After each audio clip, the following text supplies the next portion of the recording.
வந்து பாத்தீங்கன்னா இந்த கோவில்ல ஏன் சிவபெருமானுக்கு கச்சபேஸ்வரர் என்ற பேர் வந்து சொல்றாங்க. உங்களுக்கு எல்லாருமே தெரிஞ்சோ நான் ஒரு ஷார்ட்டா சொல்லிடுறேன். என்னன்னு வந்து பாத்தீங்கன்னா தேவர்கள் அசுரர்கள்லாம் பார்க்கடல அமிர்தத்துக்கு கடையும் போது அந்த மலை வந்து பாத்தீங்கன்னா நீர்ல கடல்ல முழுங்குது.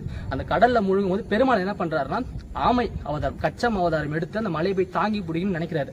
அந்த மலையை தாங்கி பிடிக்கும் போது அவருக்கு வலிமை வேணும்ன்றதுனால இந்த கோவில் சிவபெருமான் கிட்ட வந்து அந்த வலிமை பெறதுக்காக லிங்கத்துல அபிஷேகம் பண்ணி வழிபாடு செஞ்சிருக்காரு. ஒரு நீரை உருவாக்கி அந்த லிங்கத்துக்கு அபிஷேகம் பண்ணி வழிபாடு செஞ்சா சிவபெருமான் அந்த மலையை தாங்குற ஒரு வலிமையை பெருமாளுக்கு கொடுத்திருக்காரு. அதனாலதான் இங்க சிவபெருமானுக்கு கச்சபேஸ்வரர் என்ற பேர்ல இருக்காரு.